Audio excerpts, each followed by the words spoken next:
हाँ, तो विनय का लास्ट क्लास में हम लोगों ने एक वीडियो देखा था. How many of you all have seen it? Tanmay, did you see the video? Yes, sir. जो वीडियो विलाय का भेजा था लास्ट व्हाट्सएप क्लास में, उसे तुमने देखा था? No, sir. तो ये गलत बात है. Sir, my dad was taken the phone, so sir, I can't see the video. अच्छा, चलो कोई बात नहीं. तो विलाय कैसा होता है? ये कुछ होता तो माइक्रोस्कोपिक है, बट जब माइक्रोस्कोप में से इसकी इमेज को एनलार्ज करके देखा जाता है तो जैसे हमारी उंगलियां होती हैं कुछ वैसा ही ये दिखता है अंदर से. तो फिंगर लाइक आउटग्रोथ्स, मतलब जैसे उंगलियां हमारे हाथों में हमें दिखती हैं उस तरह से ये भी हमें फिंगर लाइक आउटग्रोथ्स के जैसे नजर आता है. अब ये इसको हम नॉर्मली विलाय कहते हैं, VILLI, और इसका एक्चुअल नाम क्या है? ब्रैकेट में लिख रखा है, देखो, सिंगुलर विलस. अब can you guess what the role of the villi could be in the intestine? अब इंटेस्टाइन में इसका रोल क्या है? ये करता है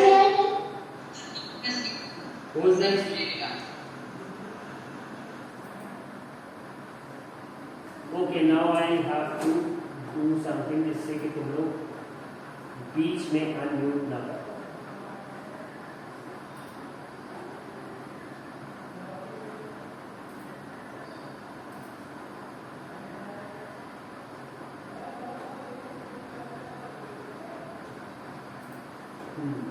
Yes, the screen is visible.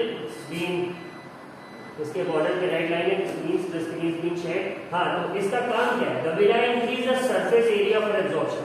अब अगर इंटेस्टाइन को हम लोग ध्यान से देखेंगे तो उसका डायमीटर जो होता है, एक तो सिलेंड्रिकल शेप में होता है और उसका डायमीटर जो होता है वो मुश्किल से 2 सेंटीमीटर या 1 सेंटीमीटर के आसपास होता है. तो अब उतने में पूरा खाना कैसे कॉन्टैक्ट में आएगा? तो विलाय वहां पे होते हैं जो कि ऐसे फिंगर लाइक प्रोजेक्शन है, जिसे अगर हम फ्रेलाइन, जैसे हम लोगों ने लेंथ के बारे में तो पढ़ रखा था कि small intestine is almost 7.5 metres in length, वो तो होता ही, बट उसके साथ साथ हमें उसे उसका डायमीटर भी बढ़ाना है. तो अब स्टमक थोड़ा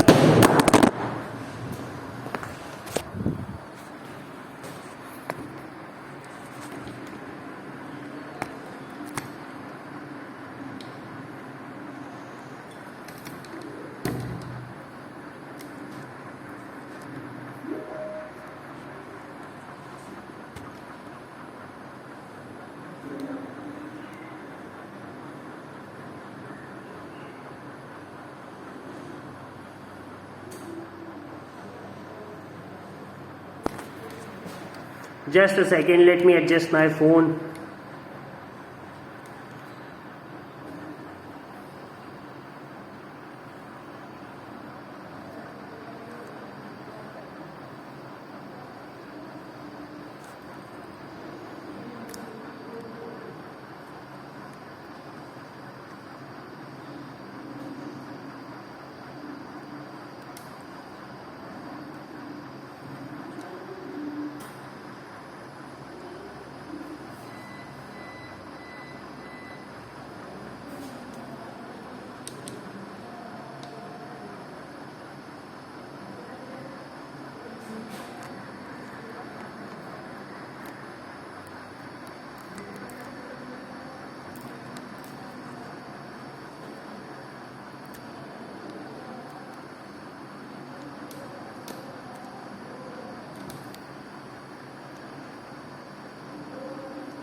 हम लोग डिस्कशन कर रहे थे बिलाई के बारे में। बिलाई का जो पर्पस है वो इंटेस्टाइन के सरफेस एरिया को बढ़ाना है। द बिलाई increase the surface area for absorption of the digested food. अब इसको ऐसे समझाना थोड़ा सा कठिन होगा। Just a second.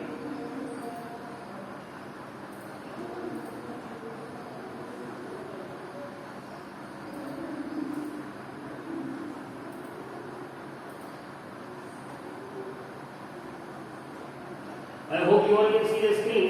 अब ऐसा समझना कि सपोज एक कपड़े के टुकड़े को इस तरह से हम लोग फोल्ड करें, ऐसे ही फिंगर लाइन प्रोजेक्शंस होते हैं।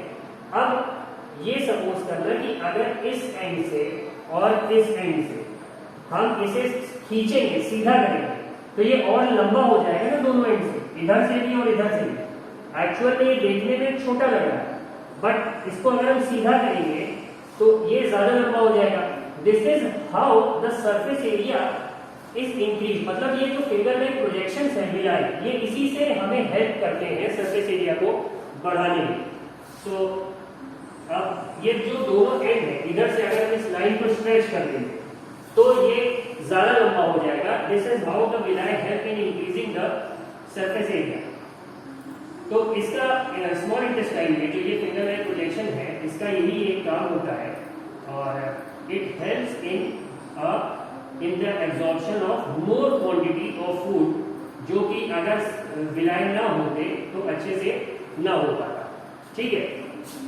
अब each villus has a network of thin. अब इसमें होता क्या है, it has a network of thin and small blood vessels close to its surface. मतलब कि जो इसका जो अभी हम लोगों ने डायग्राम देखा था, वहां तक जो उसका फाइनली टॉप मोस्ट पोजीशन है, वहां तक ब्लड वेसल्स होते हैं इसके सरफेस के एकदम पास। तो वो क्या करते हैं, the surface of the villi absorb the digested food material. ये ब्लड में डायरेक्टली एब्जॉर्ब होता है। The absorbed substances are transported by the blood vessels to different organs of the body.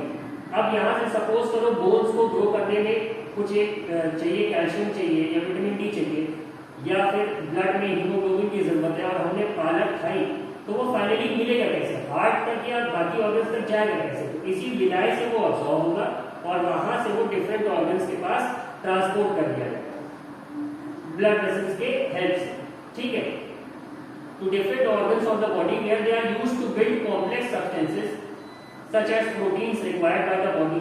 तो अब इस प्रोसेस को क्या कहते हैं? Underlying this process is called assimilation. क्या? The transportation of the digested food material to different organs. इसे ही हम क्या कहेंगे? Assimilation. अब in the cells, glucose break down with the help of oxygen. जो ऑक्सीजन हम inhale करते हैं सांस लेते समय, into carbon dioxide and water, और energy release होती है। अभी आप लोग का जो क्लास है वो छोटा है, वरना आपको दिखाया जाता वो इक्वेशन, केमिकल इक्वेशन, जो रिएक्शन से हमें 37 ATP molecules of adenosine triphosphate नाम का एक मॉलिक्यूल होता है जो कि एनर्जी जिससे हमें मिलती है। Food that remains undigested and unabsorbed enters the large intestine. अब यहाँ से स्टमक में पहले कोशिश हुई डाइजेस्ट करने की, फिर जो बचा वो पैनक्रियास और लिवर में कोशिश हुई, उसके बाद फाइनली स्मॉल इंटेस्टाइन ने भी अपना सारा जोर लगा दिया। अब जो अनडाइजेस्टेड चीजें बची हैं, जो अब्सॉर्ब नहीं हो पाई, वो फाइनली कहां चली जाएंगी? They enter the large intestine. अब लार्ज इंटेस्टाइन में क्या होगा? द लार्ज इंटेस्टाइन क्या होती है? जैसा कि उसका नाम ही बता रहा है, वो दिखती स्मॉल इंटेस्टाइन जैसी है, बट वो थोड़ी और बड़ी होती है। The large intestine is wider and shorter than the small. उसकी लेंथ स्मॉल इंटेस्टाइन से कम होती है, तो वो स्मॉल इंटेस्टाइन से छोटी होती है, बट उसका जो डायमीटर है, ब्रेथ है, वो क्या है? वो स्मॉल इंटेस्टाइन से ज्यादा है। It is about 1.5 metre in length. इसका फंक्शन क्या है? Its function is to absorb water and some salts from the undigested food. अब जो स्मॉल इंटेस्टाइन से खाना नीचे आया तो उसमें से कुछ सॉल्ट को ये अब्सॉर्ब करेगा और पानी ये अब्सॉर्ब करता है। अब इससे भी जो बच गया, the remaining waste passes into the rectum and remains there as semi solid faeces. Semi solid faeces आप सब लोग समझ रहे होंगे क्या होता है। The faecal matter is removed through the anus from time to time. This process is called egestion, मतलब जो मॉर्निंग में हम लोग फ्रेश होने जाते हैं तो उसमें क्या होता है, वो उस प्रोसेस को एक्चुअली कहते हैं हम लोग इजेशन।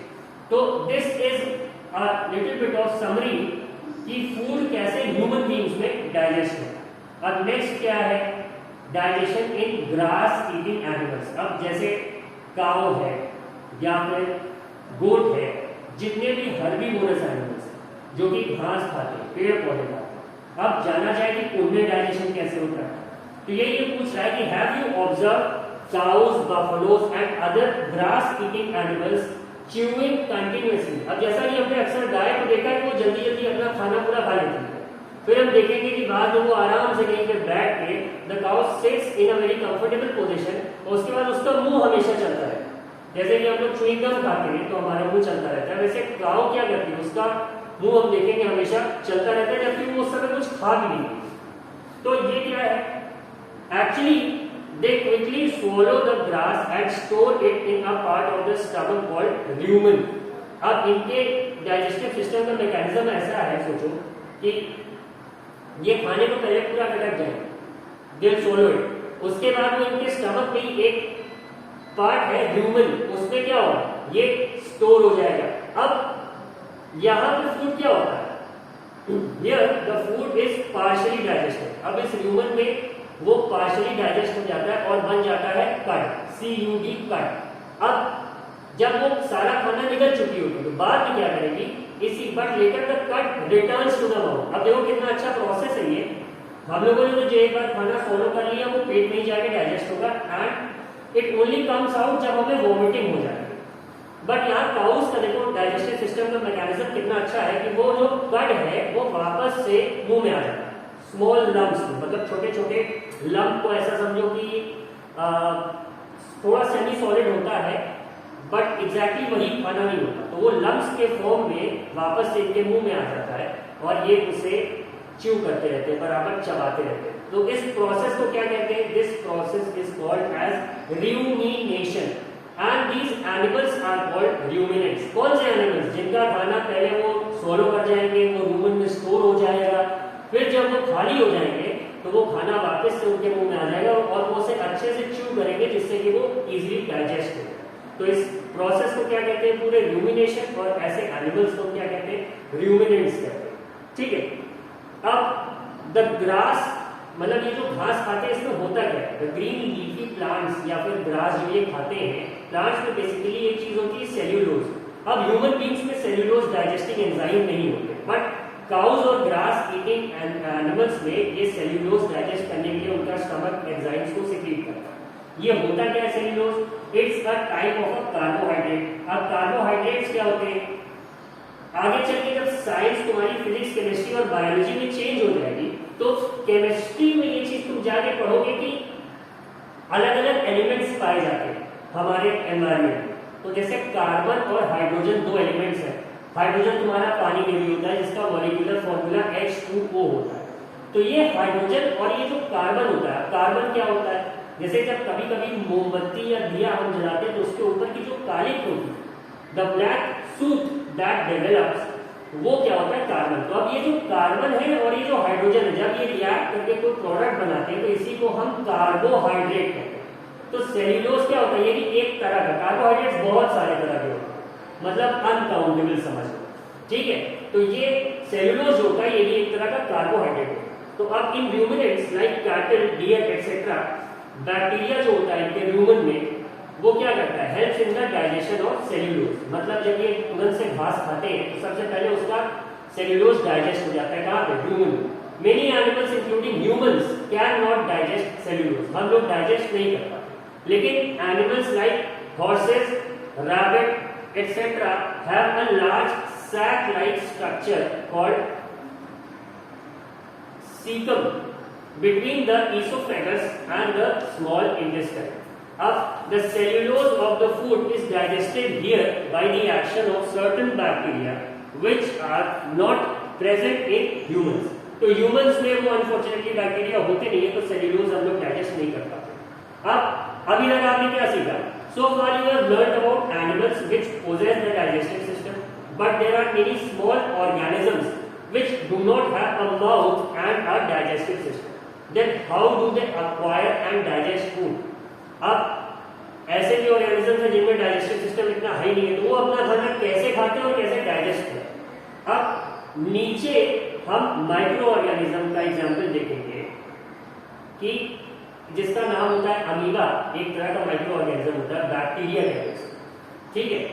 तो ये कैसे अपना फूड लेगा, क्योंकि एक चावल का दाना भी इसके लिए पहाड़ के बराबर है, तो अब ये कैसे अपना फूड इनटेक करेगा, उसे डाइजेस्ट कैसे।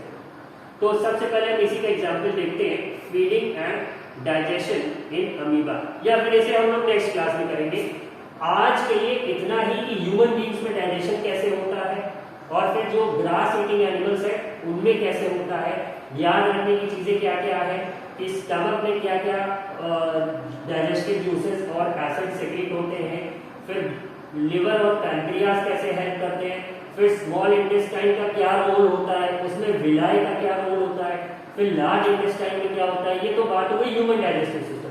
फिर आता है ग्रास ईटिंग एनिमल्स का, तो उसमें ये कड क्या होता है, र्यूमिनेशन क्या होता है, किस लिए इन एनिमल्स को र्यूमिनेंट्स कहते हैं, और ग्रास में ये जो सेल्यूलोज होता है ये कैसे डाइजेस्ट होता है। इतनी सारी चीजें आज हम लोगों ने पढ़ी है, तो आज के लिए हम इसे यही रखेंगे।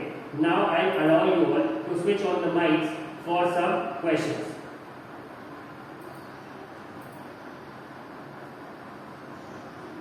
Okay, now I take names, उस हिसाब से सब लोग अनम्यूट करेंगे, कोई अपने से अनम्यूट नहीं करेगा। लेट मी रिपीट, कोई खुद से अनम्यूट नहीं करेगा।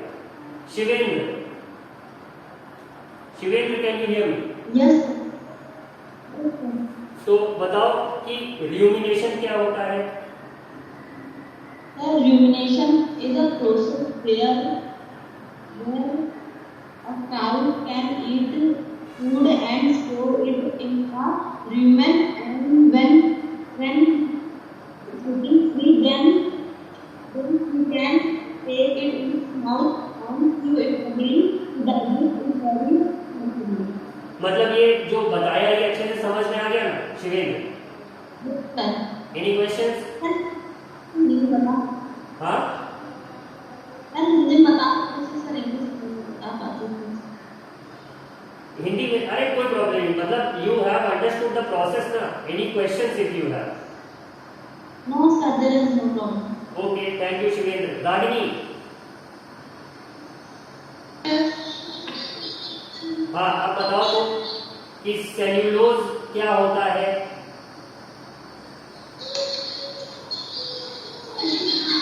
What is cellulose?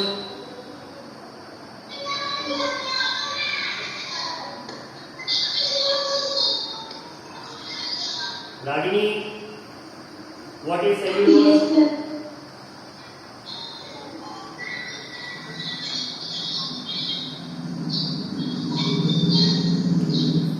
Sir, I don't know the answer. You don't know the answer. Cellulose is a type of a carbohydrate liquid. कोई क्वेश्चन? Yes, sir. हाँ पूछो। सर, जब हम लोग वॉमिट करते हैं तो फूड अपोजिट डायरेक्शन में कैसे आता है? इसका वीडियो लास्ट क्लास में जो हम लोगों की व्हाट्सएप क्लास हुई थी उसमें मैंने इसका वीडियो सेंड करा। You didn't see that video? तुमने वो वीडियो नहीं देखा था? No, sir, my network issue was there yesterday.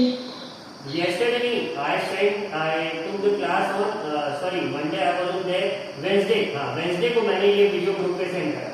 I resend it। उसमें एनिमेटेड फॉर्म में बहुत अच्छे से समझाया है कि वॉमिटिंग में खाना कैसे मूव होता है। Any other question? No, sir. Okay Rani. तन्मय,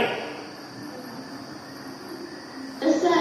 हाँ अब तुम बताओ कि र्यूमेन कहाँ पे होता है काउस के? But can you repeat the question and my network is slow, sir. Rumen जो होता है काउस में, जो काउस को खाना डाइजेस्ट करने में हेल्प करता है, वो कहाँ पे होता है? Sir, it is in stomach, sir. Stomach में होता है। अच्छा, और र्यूमेन से जो खाना वापस आता है उसे हम क्या कहते हैं? Sir, the curd. कट। ठीक है, वो कट को काउस क्या करते हैं? च्यू करते हैं कि उसे फॉलो कर जाते हैं? Sir, swallow कर लेंगे। ठीक है, तो ये ल्यूमिनेशन का पूरा प्रोसेस समझ में आ गया? Yes, sir. Okay, thank you Tanmay. Aryan, mister Aryan, mister Aryan, can you hear me?